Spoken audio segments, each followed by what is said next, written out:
What's up guys, welcome back to Ride the Coffee Bean. Today I thought I would show you my favorite brew recipe on 4 different coffee brewers, starting with the Clever Drip, moving on to the French press, the Hario V60 and the Chemex. And at the end of the video I will give you a tip about how to always make a perfect brew at home. So don't miss that. The Clever Dripper is one of my favorite ways to brew coffee. It is super simple and very quick. And it's a mix between a French press and a filter coffee, basically. So all you need to make good coffee with a Clever is a Clever, a scale, and a filter.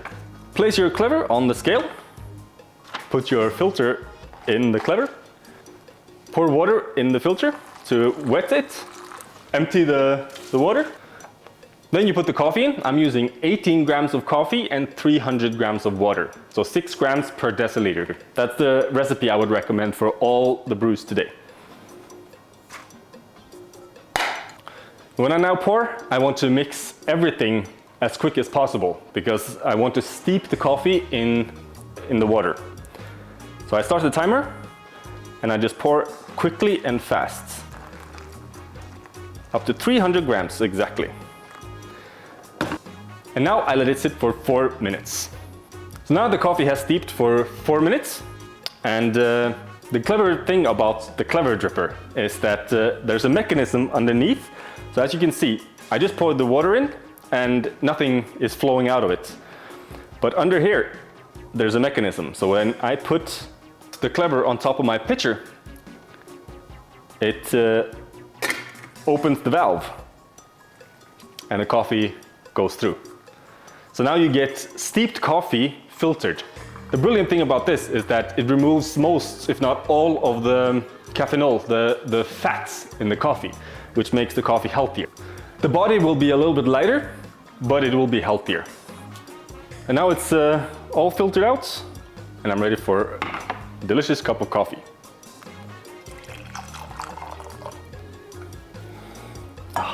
Amazing. Next is the French press. Most people are familiar with the French press. Everyone has their own recipe for it, and mine is very simple. Again, 18 grams of coffee and then 300 grams of water. And for the French press, I grind quite coarse, so I want a longer steep time. And so I start the timer and I pour 300 grams of water straight in. Make sure everything is mixed. And then I let it sit for 8 minutes. Now it's been 8 minutes. This is where most people just put the plunger on and pushes it down. I would say just throw this thing away. You don't need it. Spoon, that's the way to go. So what you want to do here is just break the surface slowly. Make sure that all the coffee grounds fall to the bottom. And then you just scrape away the foam at the top because that's very bitter and coffee shouldn't be bitter. If coffee is bitter, it's bad coffee. That's probably a controversial statement. Now we wait about 30 to 60 seconds just to let the grounds fall to the bottom and settle on the bottom. And then we can pour ourselves a delicious coffee. The thing about this coffee is that it has a heavy body because everything is mixed together. But this coffee also has a lot of the unhealthy fats that you find in coffee. So you can compare it to bacon. Bacon is good to eat every now and then, but if you eat bacon every single day, you get pretty high cholesterol. It affects your cholesterol pretty much. And this is the same with this type of coffee. If you drink it every day, you get high cholesterol.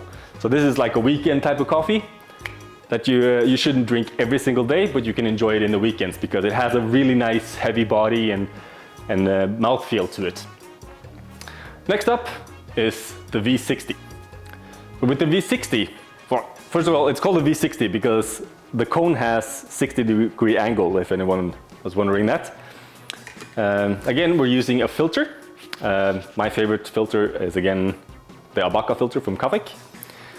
So you take the filter and the flap, fold it, and open it, and fold it again. That way it fits perfectly in the cone. If you don't do this, probably nothing will happen, but I've experienced a few times that the binding opens up and that you get coffee everywhere. And just to avoid that little extra fold, It's a good tip. Then, like all other filter coffees, you need to wet the filter so you can remove all the paper flavor, and also you're heating the vessel, the brewing vessel. That's going to help keep the coffee at a more stable temperature. Then you just empty the water. Then you put, again, 18 grams of coffee. And here there are 1,000 different ways of doing it. Some people like to just pour, some have like many pours, some have few pours. This is very up for debate in the coffee world, to put it that way. My recipe is pretty simple. I have 3 pours, starting with the bloom. The bloom is basically wetting the coffee and making it ready to receive the water, in a way. I start by pouring in the center, and I make a slight circle all the way out. My first pour is about 80 grams. And then I take a spoon and I stir once, twice, 3 times.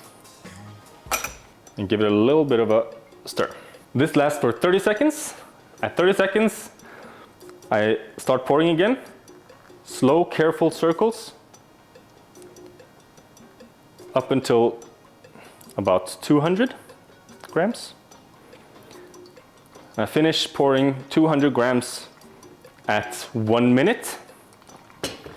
Then I have about a 30-second break. So the important thing here is basically to keep all the coffee wet for the same amount of time. That way you get the most even extraction. And at 1 minute 30, I start pouring again. And I pour slowly for 30 seconds, up to 2 minutes. And at 2 minutes, I reach 300 grams. Then I give it a little bit of a lift and a little bit of a shake. Put it down. That way all the grounds settle and you get a very even flow through the filter. And again, this filter removes almost all of the fats in the coffee, the caffeinol, which is bad for your cholesterol. At 3 minutes, the coffee should be ready. You just lift off the filter. Then you just pour yourself a delicious cup of coffee. Last but not least is the Chemex, probably the most elegant coffee brewer in my opinion. The cool thing about the Chemex is that it has a pretty thick paper, which helps filter out even more of the particles.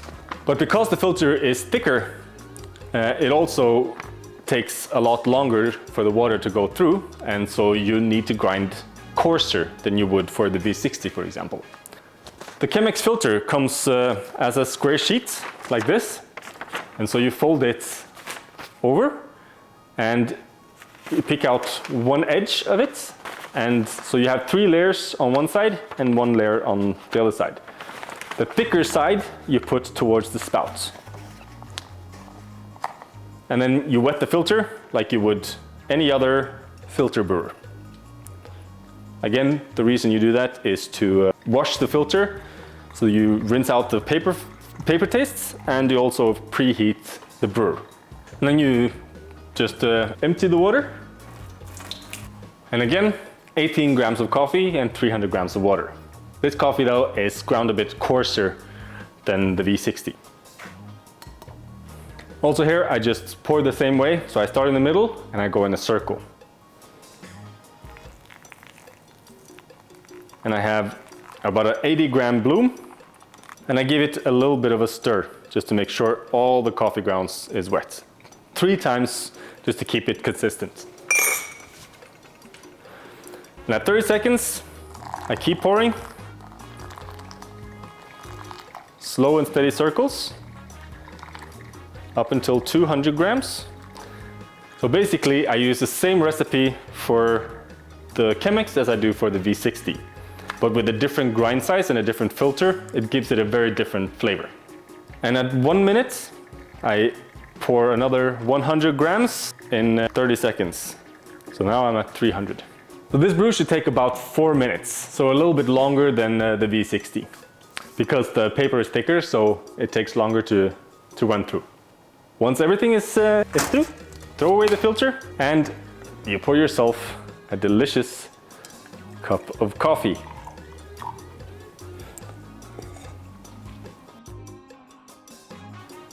And now for my tip.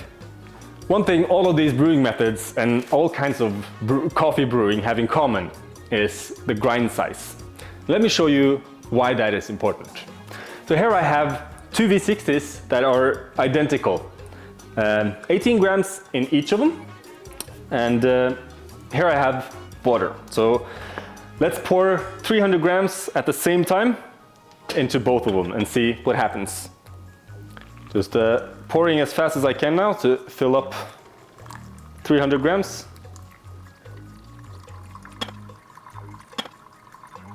And let's see which one runs through the fastest. This one took exactly 1 minute and 5 seconds to run through. This one is still going at 1 minute 15 seconds. Now we're at 2 minutes. This one is still going. 2 minute 30. Now it's starting to slow down a little bit. So the reason for this is the grind size. If you can imagine a glass of rocks and a glass of sand, that's the same thing that's happening here. So here you have rocks and here you have sand. And if you pour water on top of it, the water will flow through the rocks a lot faster than the sand. And that's sort of what helps determine how much coffee you're actually pulling out of the coffee when the water passes through. So this coffee was very coarsely ground. So this was a ground for cowboy coffee, as coarse as it gets kind of. And this was ground for a V60. And now you see the difference in color here. So this one is very light, while this one is much, much darker. That means this water has a lot less coffee in it than this. That means this is going to taste a lot stronger and this is going to taste weaker. And if you're struggling to brew coffee at home for some reason and you think that the coffee tastes either bitter or sour, then this might be the reason. If the coffee tastes sour, it has been running through the coffee grounds too fast. And if it tastes bitter, too slowly.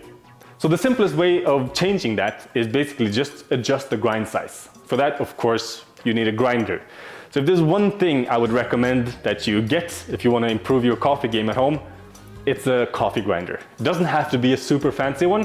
Any coffee grinder would do. But the better the burst or the more equal size of grounds it creates, the better it is. That's basically it. So I hope you guys enjoyed this video. I hope you learned something. Go try out these recipes at home and let me know in the comments what you think. And I'll see you in the next episode. Peace!